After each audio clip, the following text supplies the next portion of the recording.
Please tell me that I can't, that I won't, that I fail, that I'll never make it out, yeah.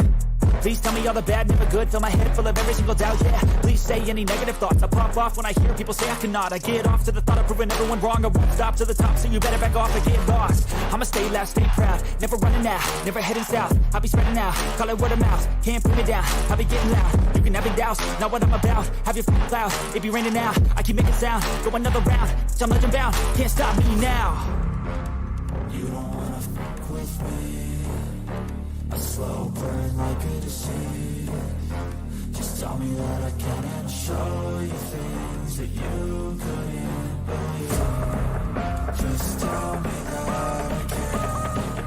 Just tell me that I can. Just tell me that I can. Just tell me that I can.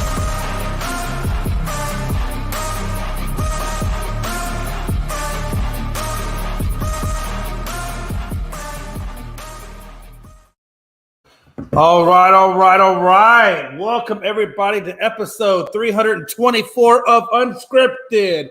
And, man, do we have some fun to talk about tonight. We're going to wrap up draft. We're going to talk March Madness, World Baseball Classic. I mean, we're going to talk about everything. But I can't do nothing without my boy, my sidekick, Mr. One and Only, Babyface Logan Landers. What's up, my brother? What's going on, Jay? Happy Tuesday. We got the World Baseball Classic coming up in just a little bit. Jay, we're hoping to bring it home, and we're going to give you some more coverage on that in a little bit.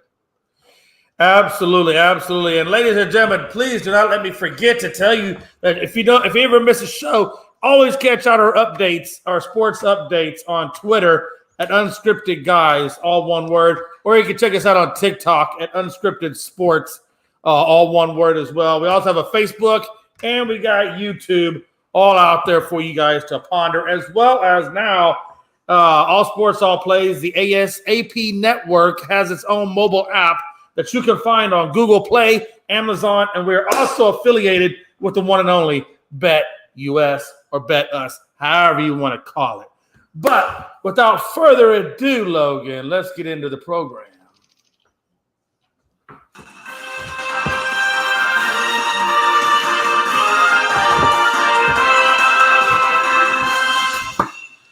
And I got to tell you, Logan, the man came up short. He came up short. He got close, Logan. When I say he got close, Logan, he could sniff it. When I say he could sniff it, Logan, he can put his hands on it. But the problem is, Logan, you ever gone to the movie theater and they got that one machine with the big claw and you try to get that one obvious big bear that you should have no problems getting, but inevitably it comes up shy? Oh, yeah. Everyone's had that. That's how Detroit Mercy Titan star Antoine Davis felt as he came 3 points shy of being the NCAA all-time scoring leader. And instead, that glorious title, the one that eluded him like the claw at the movie theater, was Pistol Pete Maravich. Always and forever will still be the NCAA scoring title holder. 3 points, Logan. The man needed 3 damn points. Yeah, it's a tough one, man.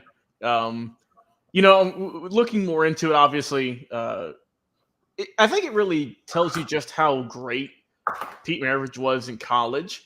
Yeah, because Jay, he did it in 3 seasons, and this guy's had 5 due to also the COVID year. And he still came. That's right. God, we always forget the COVID year. And I think the 3-point shot, was that around when Maravich played in college? I'm not sure. It was around that time. I think it was around, but it wasn't widely used, obviously, like it is in today. Yeah, of course. But, and like I said, I'm not discrediting this guy at all, because what he did was phenomenal. He put up, obviously, the second most points in NCAA basketball history for the men's side. And obviously, he should be applauded for that. But man, just a tough, feat right there. But like I said, hang your head, but at least he can say, I'm in the top 3 of all time. And who knows, Jay, who knows how long it'll be before someone gets utilized as much as this kid has, because I mean, like I said, he's at a smaller school. Obviously, if you get a star player who can score a bunch of points, they're going to feed you the ball. And that's what they did for his entire run there. Well, yeah, I mean, like I said, good run, but Jay came up just short. He was probably running back in his head. all those times where he might have gotten like an ankle sprain or something that took him out for 10 minutes. You know what I mean? Just yeah, absolutely. Absolutely. But like I said, no discredit for him. A bunch of points, a great career during college, but just short, man. Pistol Pete still on top, but just barely. So, good Lord, I think my chair just broke. So just so you're tracking, the 3-point line came available in 1979. Pistol Pete actually played at UCLA, or no UCLA, LSU Tigers in 1967. So oh my God, it so would have been, a 3-point shot. Yeah, it was literally just shy of that. So, oh my God, that makes it even more crazier, Jay, that he put up that amount of numbers without a 3-point line. The only time that he had a 3-point play was on a foul shot, and and one, and that was it. I mean, that's it. Really just, and also in the amount of seasons too, he averaged what, like I think it was 40 points per game, something just absolutely that you could only do in video games, if even. Let me get that pulled up for you real quick. Because I read his book, Jay. He had a book came out probably about 5-10 years ago now, just talking about him in college. And man, so Jay, so in 83, he did this in 83 games also, which is wow, that's crazy. 83 games over 3 seasons. He averaged, oh my God, he averaged in his career 44.2 points a game. Damn. On 43% shooting also. So it wasn't like he was just heaving everything. That's a respectable shooting percentage. No, that's a very respectable shooting percentage. Just your track, and the 3-point line wasn't used in college until 1986. Yep, and that was way after certain college basketball conferences did experiment with it in the early 80s. The NCAA didn't universally implement a 3-point line until 1986, with high school basketball following suit in 1987. So that just kind of gives you an idea that in 1986 is when we actually used the 3-point line. So that, like you said, that just makes Pistol Pete even that much more impressive. The fact that he had no 3-point line shot to really even use that. I mean, it was all just 2-pointer jump shots or layups. Right. But like I said, once again, shout out this guy for putting up a very valiant effort. But man, I don't know if we're ever going to see anyone averaging 40 in college. Because, I mean, Jay, what games only get 60, 70, maybe 80 for college games. Well, I'll tell you what. I mean, Pistol Pete was scoring over half the points for his career. Hey, I wonder if Antoine Davis has had a few of those memes with the dollar bill. You got to imagine somebody was playing with him and probably give him a few of those memes like, oh, you were so close, bro. Just like literally, you were so close. $1 short. Hey, let's get into some of this free agency real quick. Obviously, you had the Lions. They agreed to the deal with Garner Johnson, that safety. Now probably could possibly be moved over to corner, depending on how they want to use him. On a 1-year, $8 million, $6 million guaranteed. Very, very cheap, very affordable for a guy that's coming off the year that he had. He had 6 interceptions last year, despite missing 5 games. And again, you could pair him alongside of Okudah, or you could play him at safety. So you could have Okudah, Sutton as your primary corners, and then Garner Johnson as your safety, Logan, and that'd be a straight secondary. And if they go get somebody like a Miles Murphy or whoever to play opposite of Hayden on that edge rush, now you're really talking about a Detroit defense that could come to life very, very quickly. Yeah, and we talked last week about teams who we thought were winning in free agency, but man, you got to put Detroit up there now, just with the amount of moves they've made, and not guys who's like, I don't know who these guys are. We'll see if they even make the roster, like kind of years past, you know what I mean? Just because, it's Detroit. They haven't been a good team, really. I guess you can even say since Calvin Johnson. Even that's kind of a stretch because they haven't had much postseason success. But nonetheless, they've got a really good group of young guys too. And now they're getting a couple of vets in there. I'm liking Detroit, man. They're looking like a good team. I'm hoping they can get a winning record this year. And like you said, we do have some kind of bold predictions. Some people on the show thinking they might win the North. Some people might think, obviously, they're a playoff team. We'll see. John Suggs chimes in. He says off-season winners, in his opinion, is the Lions, the Dolphins, and the Bills. So, Jay, what do you think of that? Do you agree with those 3 teams? Yeah, I'm sorry. I was just over there. Yeah, the Bills, of course. I don't know what they're going to do with that run game yet because they let go of Singletary. And they really haven't brought anybody in. So I still don't really quite know what they're going to do with that running back position. Number 2, But I do think the Bills are obviously going to be right there. Number 2, the Bills. Of course, the Bills. I mean, not the Bills. Excuse me, Miami. Yep. Yeah, Miami's made a lot of good moves. They brought in White, as a backup in case Tua goes down or what have you. So, when you look at Miami, I mean, Miami across the board has been relatively great. And then, of course, who was the third team he was talking about? He said the Bills, Dolphins, and Lions. Yeah, of course, the Lions. But again, you can't look past Chicago because Chicago has addressed a lot of needs. Yep. Via free agency. They got a plethora of draft picks that they're going to spot fill some other needs. So I look for Chicago to be another team that's on the rise, if not should have a very impactful year this coming season along with Detroit. So I look for Detroit and Chicago to really battle out that North. I think Minnesota at this point could vie for even a second to third spot, depending on how Chicago really does. I mean, you don't know yet. But that's going to be a very intriguing division overall. I think we all know that the Packers are just going to be dead tuna fish at the bottom. Talk about other teams, though, man. Hey, talk about, again, you have all your basic teams, right? But we're talking about upcoming teams. Let's not overlook these Jets. I mean, again, I think once they get it done with Rodgers, they bring in a few more free agencies to complete this wish list of Aaron Rodgers. I tell you what, if Aaron Rodgers is giving you a wish list, you fulfill the wish list, and he still walks away with no Super Bowl, F Aaron Rodgers. Yeah, you off the sunset. And Jay, like I said, our boy who I bring up pretty frequently on the show, our guy Daniel Kelly, right? Used to work for the Jets, still writes about the Jets. He mentioned something, Jay, that I think a lot of people aren't talking about. And, the Jets, they are picking up some of these guys, receivers and stuff like that. But, Jay, they're still struggling on the offensive line some. That's not of course. It's not like they have a top-tier O-line. They've got some holes they got to fill. Some young guys who, they're hoping can take that next step. But, I mean, do you want to have a young guy who might take a next step, or do you want to go and pick up some veterans who who are at least capable or going to have, they might have an off game, of course, like everyone does, but who can still go out there and not have your quarterback running for his life? And that's the thing, man. If you look at free agency right now, I was looking at free agency the other day, like what players were available. And I'm sorry, but at the offensive line, all you got on there right now is scrubs. Mm-hmm. You just got scrubs. You got guys that you would put on your team if you needed depth at a position. You're not bringing these guys on your team to seriously compete for the Super Bowl. You're bringing them in to provide depth.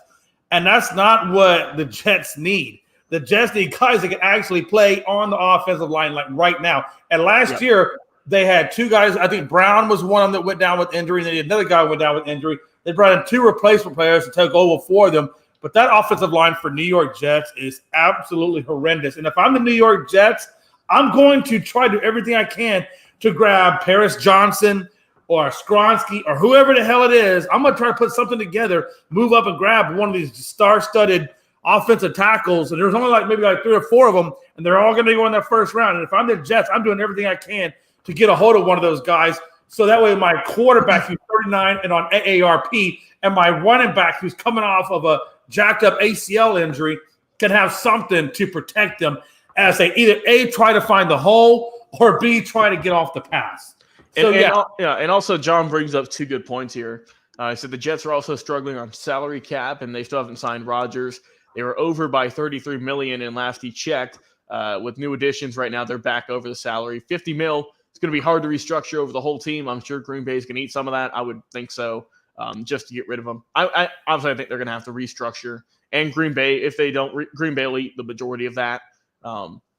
Frankie's saying if the Patriots can snag D-Hop, the AFC East will be crazy. That would be, Jay. That would be pretty solid. Because they just brought in Gesicki. So they just brought in tight end, and then you still got Parker. And if you brought in a guy like D-Hop to play opposite of Parker. And they just brought in someone last week, too. There's another wide receiver. I forget who it was. They let go of Jacoby. Oh, they brought in Juju. Yes, Juju. That was it. Thank you. So you got Smith-Schuster. Then you got Gesicki. That's going to give you some weapons. Yeah. And also going back, you mentioned the Bills need a running back. They signed Damian Harris the other day. So it's going to be. It's looking like it's going to be him and James. Wait, Harris signed where? Damian Harris signed with the Bills 1 year. Oh, he did sign with the Bills. So they let go of Singletary, brought in, and Harris is coming off that injury from last season too. Yeah. So it's going to be him and Cooks, or him and Cook in the background. Yeah, well, that's obviously gonna be, they're more of a pass team, but bruh. still, Bro, hey, let's be honest with you, man. It's like if I had to compare it to a woman, it would be a woman that had very nice, very well proportioned hooters and no ass. That's what the Bills are right now. They have no ass. Let's see. Like seriously, they're out there with no ass, and I'm surprised they haven't fallen over yet. Speaking of running backs, Jay, your old boy Zeke, where's he going to? Bills? He's not going to the Bills. That they already. No, I think they already figured. Miami. Who's Miami got their running backs? They got Mostert and Wilson. Yeah, I don't see them really doing that either. Carolina might be a good one though. I see Carolina, but they brought in Miles Sanders. Unless you want to pair him up with Miles Sanders as their 1-2 punch. They still got hit.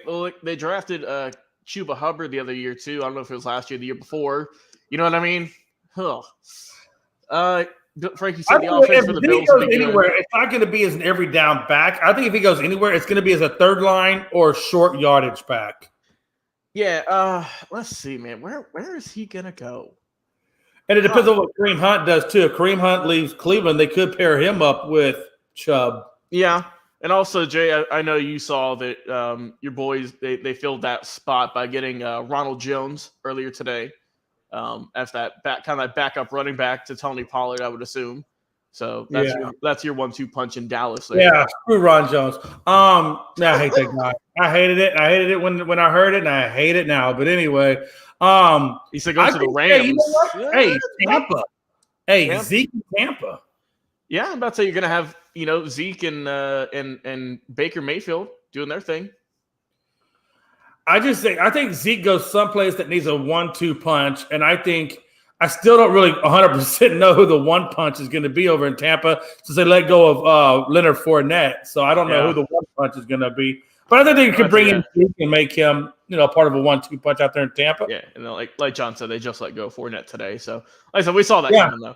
That was right on the wall. Yeah, Tampa. But again, like I said, Tampa's there. If you want a 1-2 punch behind Connor, maybe you bring him over to Arizona. I don't know. I mean, there's a couple of places, right? Maybe, you got a few spots. Did he go to Denver? Maybe. I don't know. Denver? Well, no, because Denver has. What's that guy's name? Oh yeah, like I said, if you want to be a back, he got that one dude. I cannot. I'm looking it up. It's bugging me, Jay. He got hurt last year, so that's why. And then you also have Austin Eckler out there with the Chargers, and we still don't know what he's going to do. And Kellen Moore could maybe even ask for Zeke help out there with the Chargers. Javonte Williams, that's the running back in Denver. Who was solid. I mean, he had a good year up until he got hurt. So yeah, I think Zeke's going to fill in with somebody. He's going to be, but he won't be the primary. He'll fill in like Jones did. He'll fill up a 1-2 spot, and I think that's about it. Yeah, and he'll definitely have to take a pay decrease. I hope he knows that. He said, "I could see maybe I know he means the Falcons. Yeah, the Falcons going after him. I mean, the Falcons. They got they've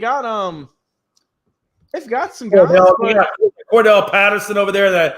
And I think someday was it White or whatever his name is. They got Patterson. They got Algier, who was solid for him, ran for I think over 1,000. So I don't know if he'd be a good fit there unless maybe they do something. I'm not feeling it. I'm not really feeling Atlanta. I understand where he's going with that, but I get what he means, but I think they're still going to rock with Algier and Patterson. Those are the two guys for them. Now, next up though let's talk about the Panthers again for a minute. Mm-hmm. Thielen to the Panthers on a 3-year deal. I thought that was a good pick. Deal, yeah. He's not DJ Moore. He's not going to fill in DJ Moore's shoes, but I think what he does give you is a nice veteran presence in that wide receiver locker room. And I think another big key where I think he's going to be extremely beneficial is when they do bring in this young quarterback, most likely, as we know, I think we talked about C.J. Stroud. If they do bring in a C.J. Stroud, I think Thielen is going to give him a wealth of experience and knowledge to help him out with not only with the receiver group, but with him as well. And in terms of his development, having a wide out with that much experience, I think could be invaluable for the Panthers. So I see Thielen filling a need over there, not so much to make the team better, but just to give stability to when this new quarterback comes in. There's a veteran presence there, not only to help him with the receivers, but to help him filling in the job and what it takes, right? Right. So To me, I thought that was a big pickup by Carolina, and they didn't really give him all that much. They gave him 3 years. I think they gave him about $10 million a year, something like that, somewhere in that neighborhood. Nothing crazy. And Frankie said, "Don't be surprised if the 49ers get Zeke to back up Christian McCaffrey." That would be solid, Jay. I think that would be. But then they're going to ride with. So they're going to be riding with 3 running backs. They'll have Mitchell, McCaffrey, and that's true. Forget about Mitchell. That's going to be a crowded backfield. I mean, Zeke probably won't see any time at all unless Mitchell goes down with injury or McCaffrey goes down with injury. And if your primary guy to bring in is a lackluster performance by Zeke Elliott, okay, roger that. Ghost Rider pattern is full. John said, could you use Thielen as a tight end, almost like Cooper Kupp-ish? Maybe he was a little younger, but at 33 years old, I don't know if he's going to be able to pull that off this easily. Yeah, I'm with you there. I just don't know if that's his cup of tea. Not everybody can be Cooper Rush, okay? Not everybody can be Cooper Rush. I mean, let's just be Cup, yeah. Cooper Rush is – where the hell is Cooper Rush right now, Jay? He's still out there with the Rams. No, you talk about Cooper Kupp, not Cooper Rush. Cooper Rush was the quarterback y'all had. That's what I meant. That was the backup y'all had for – if I'm saying Rush, I meant Kupp. I know what you meant. He said Mitchell is injury prone. I get what you mean, Frankie. But Jay, you got more experience watching your boy than I do, obviously. So, would you rather have Mitchell over Zeke, with obviously McCaffrey as your number one? Let's get that out the way. I would. I say that because I don't think Mitchell has lost a step yet, but I definitely know Zeke has lost a step. He's not the Zeke that came in, a while back. This guy's just.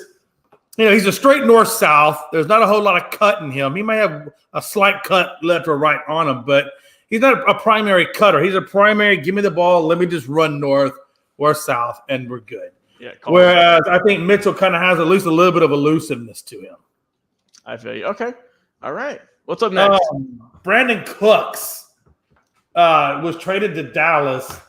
And, I know D-Hop was out there, but number one, I think that this was probably one of the biggest A-pluses in Cowboys history I can remember, and I like it for a number of reasons. Number one, it gives you a guy that has speed that can complement CeeDee Lamb or put CeeDee Lamb back in the slot and allow this guy to take over the deep route and then let Gallup, do what Gallup does. Honestly, it's almost like you're using Brandon Cooks like Amari Cooper style, where hopefully he gets double-teamed and that frees up the other guys. Now, remember, though, Schultz is leaving or has left the team, so that one tight end that you can have that can stretch the field for you is now being put in the hands of Ferguson, and I still don't know. Travis Kelce says this guy's great. I have not seen a sample size large enough on Ferguson to say one way or the other, so I'm going to wait and hold reservation until I see what Ferguson brings to the table. But as far as Dallas's offense goes with Brandon Cooks, I thought it was great. They got him on a super cheap deal in terms of the trade. They gave up, a 5th round this year and a 6th round next year? All right. For Brandon Cooks, yeah. And then out of the $18 million, they only got to account for 12. The other 6 gets picked up by Houston. So I think that was, all in all, a really, really solid pickup. I think if they would have tried to go after D-Hop, it probably would have cost them maybe a little bit more, maybe more than what they wanted to give up. And again, D-Hop is a little bit older. So I like the youth of a Cooks and not having to give up the farm to bring him in. I just thought it was an ingenious move on Jerry Jones's part. Yeah, I like the pickup. I think he'll be a good fit in there. Obviously, with CD being that true and blue number one. But Cooks, like I said, he's been solid. He's been dying to get out of Texas or out of Houston, we'll say, for quite some time now. John Suggs, we'll talk about this quickly, Jay. He said, thoughts on Cam Newton at Auburn's pro day. He said, dude is trying too hard. Well, he did say, Jay, that there's not 32 guys better than him. Yeah. I don't know about what league, but I don't By the way, Robert Scott! There we go. Appreciate the shout out. Yes, sir.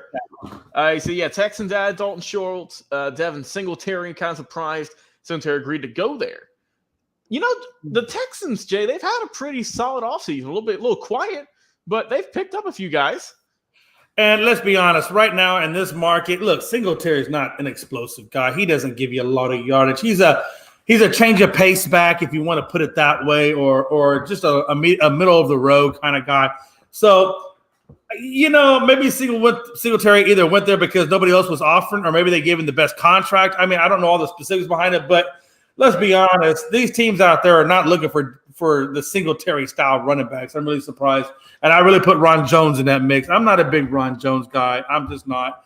Hopefully he proves me wrong. Hopefully he comes out this year and just plays lights out. I mean, we'll see, but time will tell.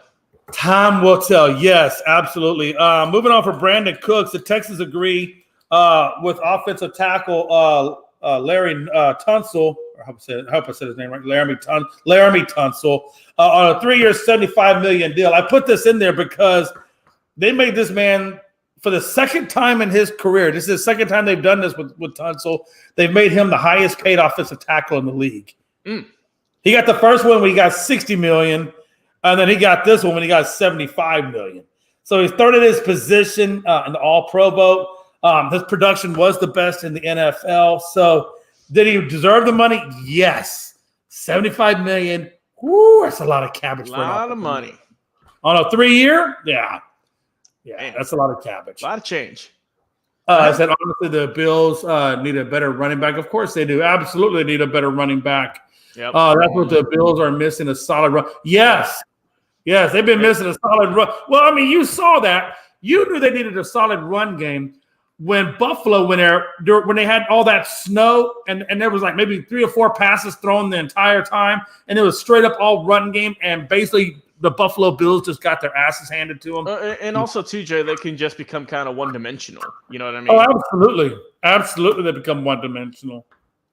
Very, very one-dimensional. And I'm telling you, I really think that running back position is probably one of the truest positions that's keeping the Buffalo Bills from going to the promised land or even succeeding at the promised land. That really is a huge, huge need for Buffalo. Now, I don't know if they're going to try to move up to grab one, but golly, man, at some point, Buffalo's got to do something because they can't just sit there, keep running the same shitty running game that they've been running forever. I mean, that's just not going to happen. So we'll see what Buffalo does. I got one thing since we're talking about free agents, and I think this is the last thing before we actually get into what we're getting into. I guess I got one more thing. I want you to name a free agent right now that's gotten signed in this free agency period from when it began to where we are right now. All the contracts that have gone through. Oh, God. Okay. I want you to pick out one free agent that you think won't live up to his contract. Ooh, okay. Give me 1 second here, man. I got to pull up a list. I got a quick one, and then I'll give you time to figure out yours. Perfect. Go ahead. I'm going with the safety in Atlanta, Jesse Bates, that just got picked up. Oh, Jay, that hurts. He got picked up off the tag last year. They gave him a 4-year, $64 million deal. Durability is not an issue for this guy. He's durable. 95% of the defensive snaps this guy's played on. He's 13th in Pro Football Focus grades. But I will tell you that when you look at all-team, all-pro, you're looking at the likes of Derwin James, Mika Fitzpatrick, Jamal Adams. And then where do you put Bates in this in terms of trying to, living up to all the money that they just gave him? I'll put it this way. Bates, just to give you a little hint, Bates was on the second team all-pro in 2020. He had 109 tackles, 15 passes defense, and 3 picks. But that was in 2020. He has not seen that line score since. But yet he wants to get paid, or he wants to live up to the hypes of James, Fitzpatrick, and Adams. So that's why I don't think he lives up to this contract because of all the other players that have gotten the same type of money. And in fact, that he hasn't seen the highest production level that he had 2 years ago. Yeah, I think Bates is not going to be able to live up to that. And so for those reasons, I have him being the biggest bust in terms of living up to the contract that he signed. Oh, okay. Well, Jay, since you went defense, I feel like I got to go offense, right? Rob Scott said Derek Carr, which that is a solid pick there. And Jay, I couldn't do that to him. I got too much respect for him. So I'm gonna go with a wide receiver. And like I said, we're still kind of out on this because we don't know who the quarterback is going to be. What about Allen Lazard? He's going to a brand new offense. I mean, he got paid, 4 years, $44 million out there with New York Jets. I mean, that's the highest paid wide receiver we've got right now for free agents. So we'll see what he can do, man. It's going to be interesting because, I mean, if they don't get Rodgers, which, like I said, all signs are pointing to it, but it's just there's nothing official. I don't know. That won't be the best look because do you really want Zach Wilson? Because it's going to be Zach Wilson because Mike White's gone. So that one's got some question marks around it. And even if Rodgers comes, Jay's still there for another 2-3 years. He does have an opt-out. Which, to be honest, Logan, I don't know why. I don't know why Aaron Rodgers came in with such a hefty wide receiver package of people that he wanted to get. You ain't gonna be able to pay but so many. So you got Lazard, you got that other dude. Is it Gilbert? I guess his last name was Gilbert, and then you got that other dude Davis. So you got 3 wideouts there. Then you want to bring in. You're talking about possibly bringing on the wish list Randall Cobb and OBJ, and then you want to bring in tight end Mercedes. I mean, at some point, somebody's got to tell, yo, Aaron, I know you want all these has-been motherfuckers, but look, we ain't got to say we're not in 2012 anymore, man. Come on, Randall Cobb, come on. I think at that point, Aaron Rodgers is just being a little bit. He's stroking that ego, Jay, I think. Yeah, man. Like this dude thinks he's gonna get everything under the sun, and it's just not gonna happen that way. No. You said what about Jimmy G for $72 million? We knew Jimmy's going to get paid. I mean, that was how it was. I wasn't too shocked at that. And like I said, it's going to underperform probably, but that's just the Vegas or Raiders curse, we'll say. So I'm not too shocked about that. All right, we're going to move real quick into this, the last end of the mock draft round 1, which is just 22 through 31. It's just 10 picks. We don't have to give long blurbs. I'm just going to go through my 10, Logan. You'll give me your 10, and we'll talk a little bit about it, and then we'll roll on. All right. The mock draft at 22, I still got the Ravens on the defensive side, and I think they take Nolan Smith. Now, there is a caveat to that. I think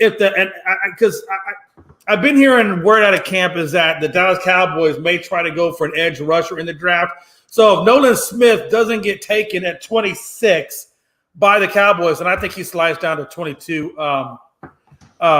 Or excuse me, if he doesn't make it, if he doesn't get picked at 22, then I think he slides. I think the Cowboys wind up taking Nolan Smith. Okay, but for right now, not bad. You got Nolan Smith going to the Ravens. The Vikings, I got cornerback Deontay Banks.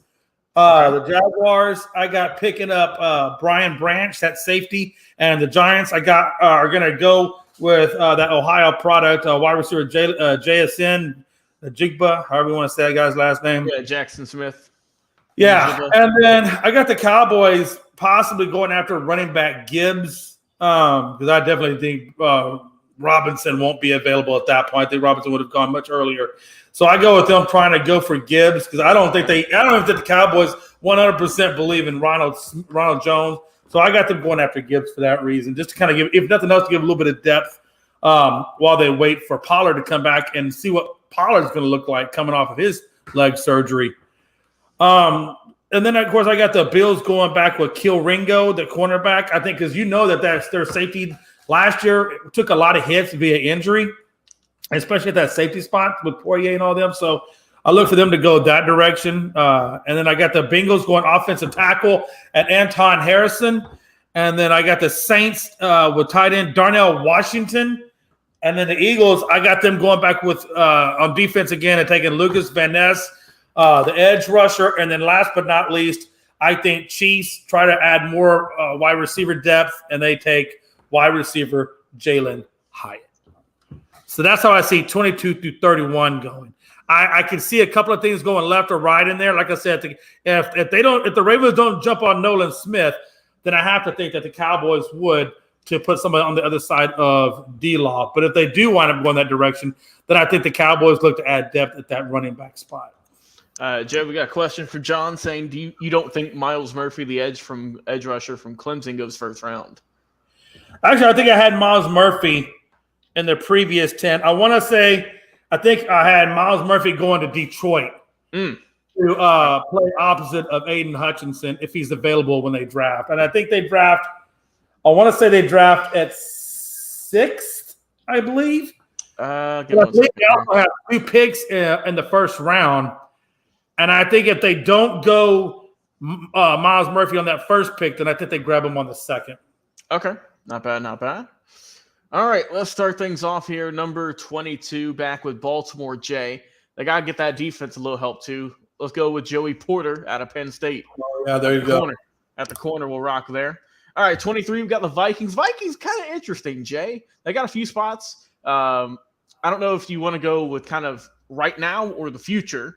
If you want to go right now, I think you go with defense, go with Keely Ringo from UGA. Or if you want to build, you don't know if Kirk Cousins is going to be there forever. Maybe see if like a Stetson Bennett or a Hendon Hooker potentially is in there, maybe that late. Let's see what else we got here. Number 24. Jacksonville. I like Deontay Banks. Let's go with him out of Maryland. 25, the New York Giants. Giants have had a really interesting run at it, Jay. I still think they need some receivers. Let's rock with Zay Flowers from Boston College out there. Number 26, your boys, the Cowboys. Jay, this is a solid one here. You could either, if you want to go with Robinson, if you think he drops that low, maybe he could pick him up there. Or, like I said, go with the defense. Go with Smith out of Michigan, defensive tackle. Good, solid there. 27, Buffalo. I think they also got to pick up either whatever running back's available, or you could also help out your wide receiving core for a little bit more if you need it. I don't know if Quentin Johnston's going to be there from TCU, or you can always go on your defense and go with Branch out of where's he from? Alabama, Brian Branch. Let's see. The Bengals, right? Bengals. You got to go offensive tackle. I think you just got to keep plugging in whoever you can at this point, man. So maybe like a Darnell Wright out of Tennessee. See what he can do there. New Orleans Saints. Saints, man. Ugh. You could go. You had them going with what, a tight end? Is that you had? The Saints. I had going tight end. I had to go on Darnell Washington. Washington. Okay. Well, Jay, I'll keep you with that trim for that tight end there. But I'm gonna go with the Saints. Or excuse me. Yeah, for the Saints, I'm gonna go with Michael Mayer out of Notre Dame. Hyped up prospect. 30. We got the Philadelphia Eagles. Tough one, but I'm gonna go with the Eagles. Getting a defensive tackle, maybe the guy who had a really good combine, Abadori, or however you pronounce it, from Northwestern, who had the phenomenal combine stats. And then number 31, Kansas City Chiefs, obviously the champs. I think they'll go with another edge rusher. Give me Will McDonald from Iowa State. Yeah, that's not. I mean, I could see that. I mean, defense, especially, that is one of the areas where the Chiefs need to do some work on is their defense, and I mean their offense I think is fine, but yeah, definitely that defense. So that's actually a really good process. I like what you did there with the Chiefs. Gonzo, man, my brother, man, appreciate you showing up. We are talking the last 10 picks of the draft, just 22 through 31. Any ideas who you have? Oh shit. How's it going, guys? We're throwing right into the fire here, Chris. No time to prep. Just go for it. Just like they're gonna do Will Levis, them eyes wide open and them defensive linemen edging down, baby. Let's go. Oh man. How about this, Chris? I'll give you the teams, right? And you can just give me a position they need, or if you got enough time, look up a player. So give me just a second here, and I will get the list pulled up. So for number 22, we are going to go with, if my thing can load. All right, here we go. Number 22, we got the Baltimore Ravens. Chris, where do you think the Ravens, what's the area they need to address? 22, I think they're going to take a defensive side of the ball. Yep, I had him going with Joey Porter, the cornerback. Jay, who'd you have him going with? And I had him going with Nolan Smith. Let's do a little we'll do a little recap here. So we both got defense, so we're all same page there. All right, Chris, 23, the Minnesota Vikings. Like I said, got a couple of spots here, but who do you think would be better suited for him? What position? They have to go defense as well, maybe either a pass rusher or a cornerback. Mm-hmm. Yeah, I definitely went defense as well, too. I think Brian Flores is looking to, rebuild this defense that, let's be honest, last year for Minnesota was complete and total horse shit. Yeah. So I got to think that Flores has got to want to put his stamp on it. And so he's going to take best available probably for defense at 23. And Deontay Banks is who I put there. But, yeah. Yeah, I had him going with Keely Ringo from Georgia. Well, they were one of the worst defenses in the league last year. Yeah, they need some help. All right, number, where are we at here? 24, the Jacksonville Jaguars. Team you hate. Ah. I think Jacksonville's probably going to either go look for a run stopper on defense or maybe a cornerback. Okay. All right, 25. We got the New York Giants. I had them going wide receiver. Yeah, I went that same route. They have to go receiver. Yeah, you got to. All right, 26, Dallas Cowboys. I had them going, I believe, with Bijan Robinson or on defense for Mozzie Smith. I think they're going to go running back as well. I just hope that Robinson makes it down that far. I just have a feeling he might go sooner, and I think if he does go sooner, if I'm the Cowboys, I might even hold off and wait to see, if Gibbs makes it to the second round instead of taking him in the first, and maybe kind of go defense that direction. Yeah. All right. 27. We got Buffalo, the Bills. And that's where I went kill Ringo. Buffalo. Yep. They're going to have to go cornerback, safety, or maybe a running back. Yeah, those are all the spots they need to pick up here. 28, Cincinnati Bengals. I think we both said offensive lineman. Right, I had Anton Harris. Yeah, I went with I see them going offensive lineman again. Yep. New Orleans Saints. I went with the tight end. Yeah, I went with tight end as well. We went with separate ones. Yeah, I could see tight end there. Okay. 30, Philadelphia Eagles.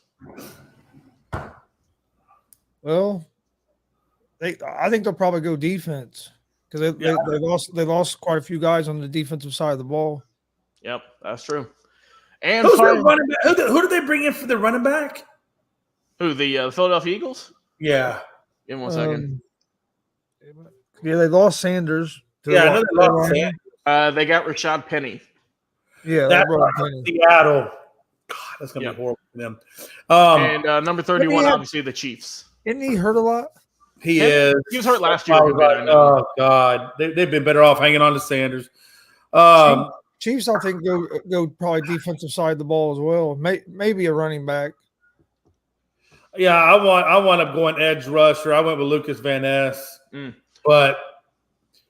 again, by the way, the Detroit Lions, they did have two. They had the 6 and the 18. That's why I think Miles Murphy's going to be gone either at 6 or 18. I think he'll be off the board. Yeah, one of those spots.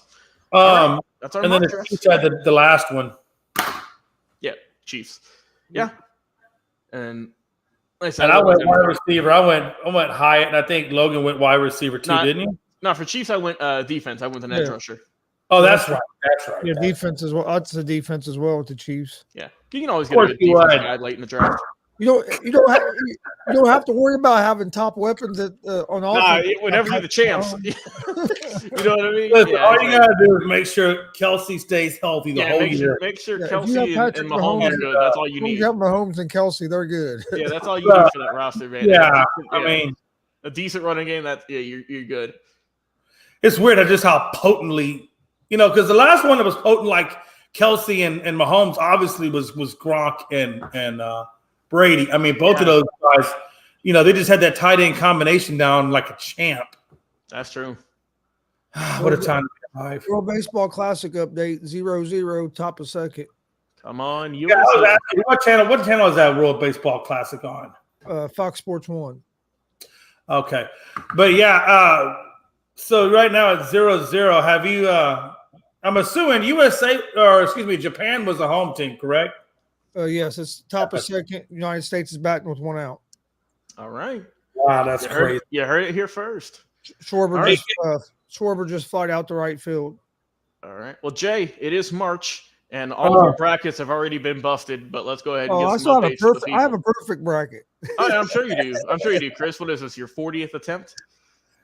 I just definitely through them. I just watch all the games and fill it out as I go. Yeah, I feel you.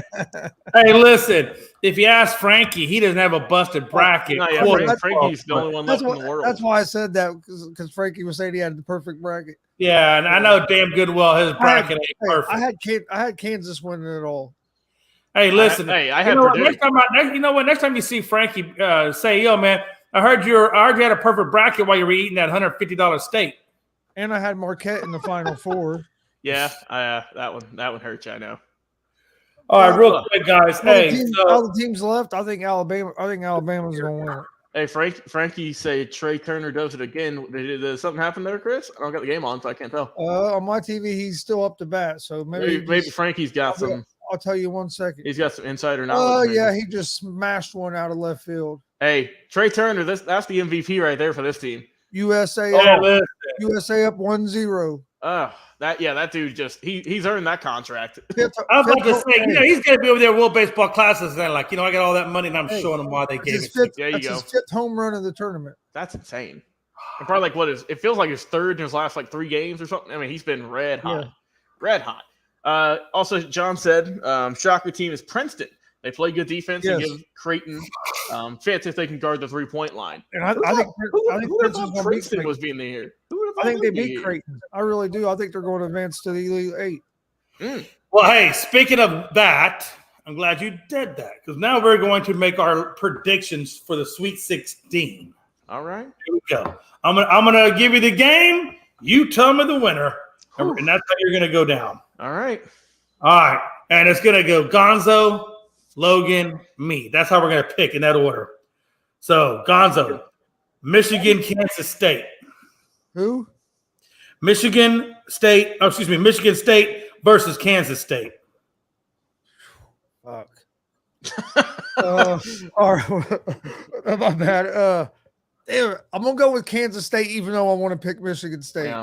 Because I really want to pick Michigan, too, but I'm going Kansas State. Logan, who you got? So impressive Sunday. It's hard for me to pick against I got KSU moving on. Give me Kansas State. All right, next game is number 8 Arkansas versus number 4 UConn.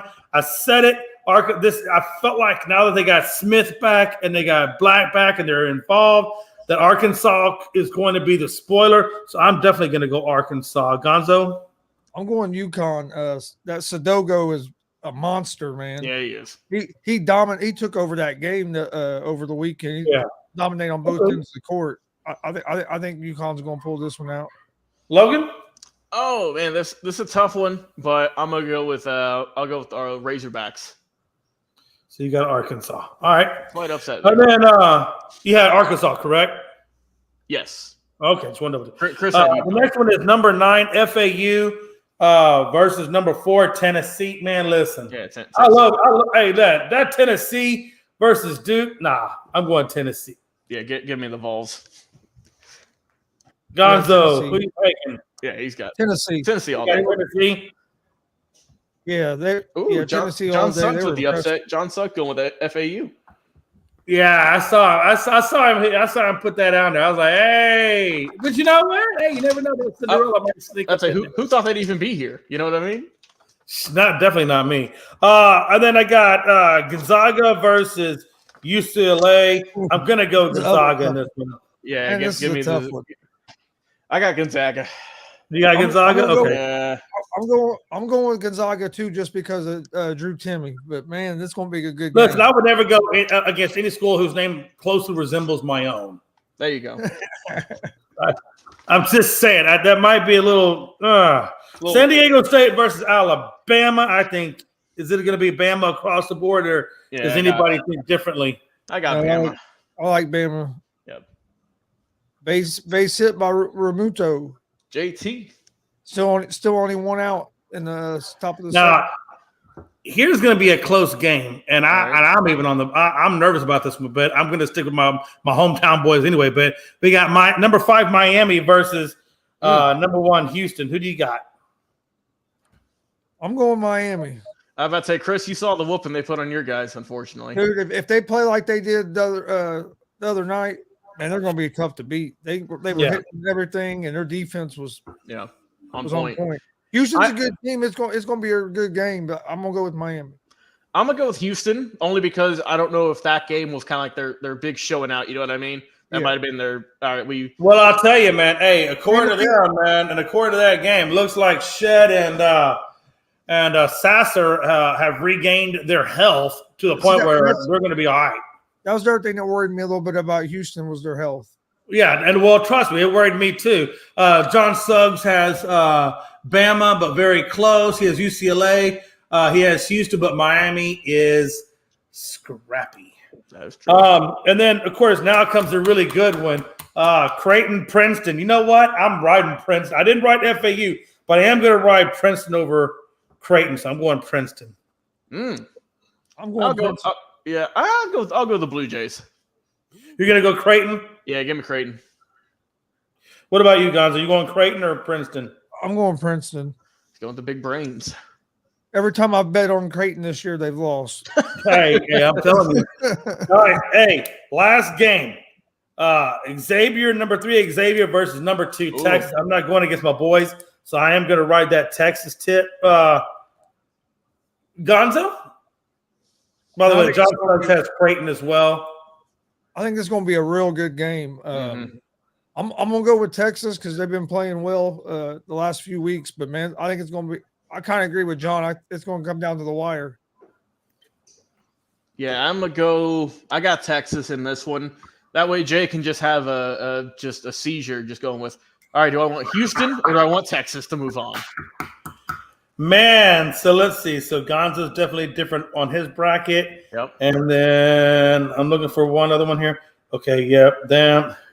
Okay, so the bracket is set up that a true winner can come out of this because we did pick some different teams. All of us did. So we're good. We're good there. So out of this week, come on next Tuesday or whatever the case may be, we will post the results of who won this specific round.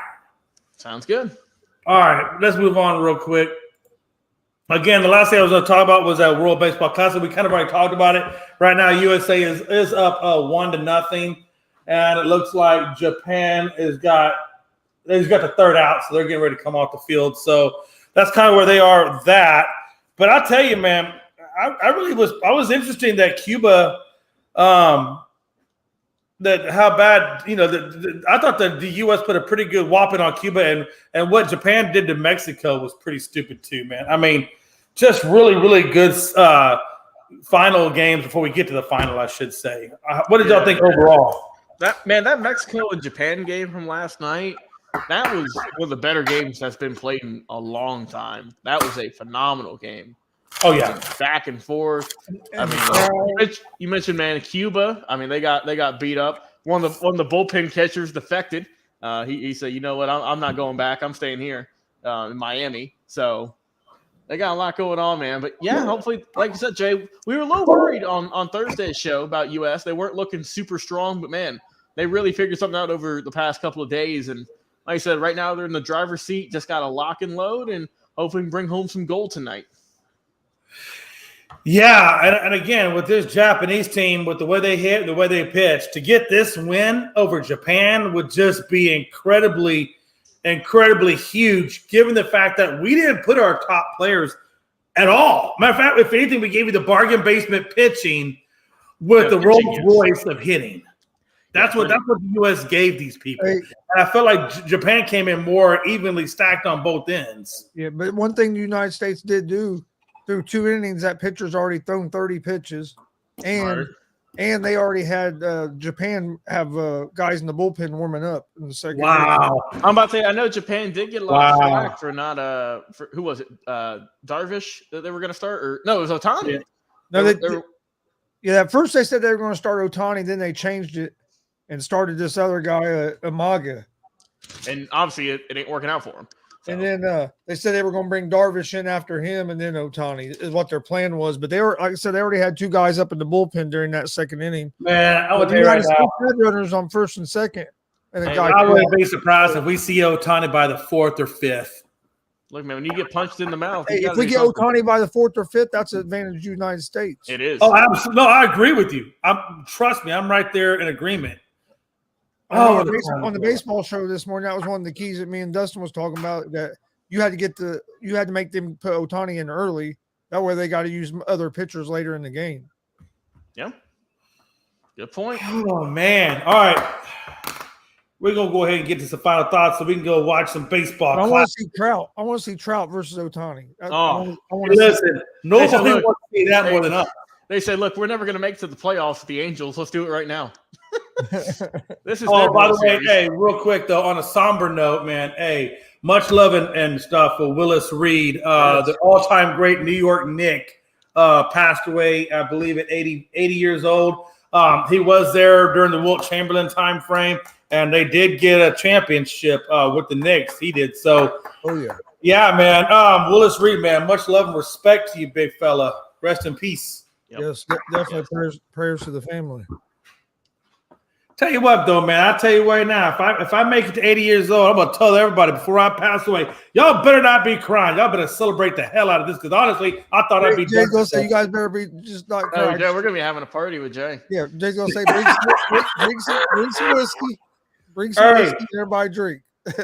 Hey, I'm gonna be. You see this crap I see on Facebook where when people die, they put them like in stationary positions. Like they had this one dude who died. They put him on top of a motorcycle. This other lady had died. They had her behind a desk. I'm just saying, man. I want when at my funeral, I want to be butt naked in the middle of the street with a sign saying I'm running to the quad. Oh my god. And yes, I do expect the city to shut down that street for about 20 minutes while pictures are taken. Oh, that would be pretty awesome, Jay. I'm just saying, if Jay goes out, Jay he gonna live it up. Jay's going out in style. What are you doing? We're running to the quad. There's nobody running. It's just you. I love that movie. Dude, listen, if you ain't on Frank the Tank's pattern, I don't listen, dude. Tie ball game, fellas. Oh, yeah, we spoke too soon, boys. Murakami hit a solo home run for Japan. It's all right. If not, how we start. Final thoughts. Let's get out of here. Logan, lead us off. Yeah, looking at just around ESPN, boys, and suspended Alabama defensive back Tony Mitchell apparently drove 141 miles an hour before he was arrested after fleeing police the other week in Florida. So, yeah, off to not smart. Just be safe, man. Did you hear Saban kind of throw the basketball program under the bus today? Yes, I also saw that. I saw that Stanford's women's coach, she threw the men's program under the bus. She said they would be glad if they made it 2 rounds.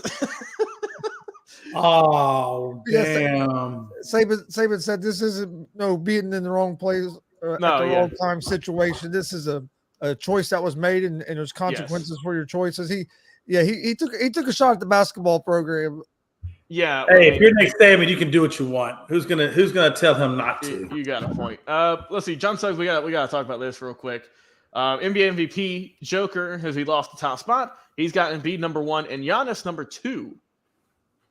Oh, it has gotten tighter. I will say that much. I don't know if I still have Joker as. I still got Jokic as my #1, and there, obviously there's a handful of games left, but like I said, it's not. I don't think it's as clear cut as we thought. A week ago, whenever we discussed it. Damn it! I tell you what we're gonna do. We're gonna make that one of the opening topics for Thursday. There we go. Do a little research on it, and then let's see where they stand, and we'll just kind of come back because we are getting close to the end of the season. So let's do a little stat comparisons and figure it out. So we'll make that little quick opening topic for Thursday. We'll talk. We'll expand on that a little bit. Gonzo, final thoughts, man.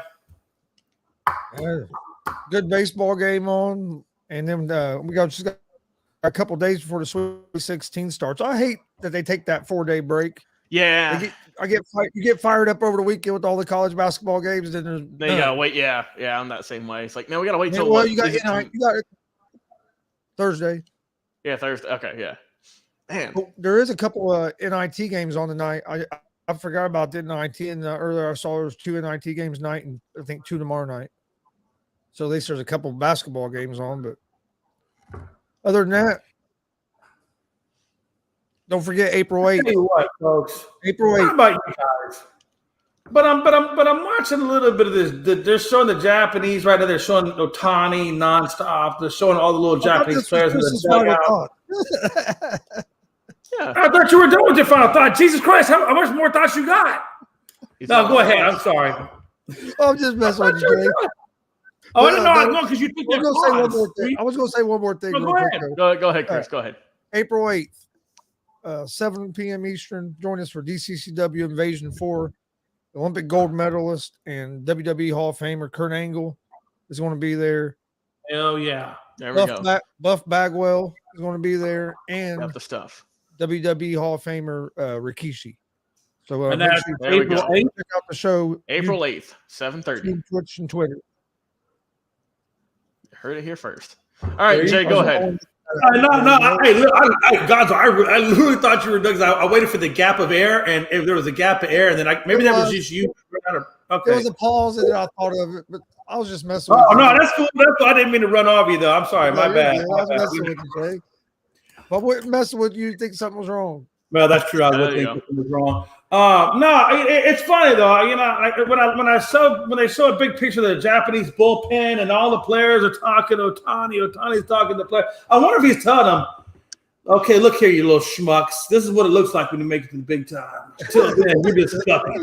This is where the big money's Go fetch my water. Big Dragon's thirsty." Not the big. If I was Otani, I'd be talking all kinds of shit. All right, what a time. That is the end of our show, everybody, man. I want to thank my boy Logan. Obviously, Gonzo, man. I know you had an interview, but we appreciate him tagging in at the end, or midway, I should say. And yeah, man, what a time, man. Damien, you finally chimed in. John Suggs, Anthony Price, man. We appreciate you guys hanging out with us. And we will catch you back on Thursday, 7 p.m. Eastern time. And don't forget to check us out on let me hit it up at Unscripted Guys, all one word on Twitter, and Unscripted Sports, all one word on TikTok. Give us a shout out, give us a listen, and yeah, until next time, we are Unscripted, 7 p.m. Eastern, Thursday. Y'all be good.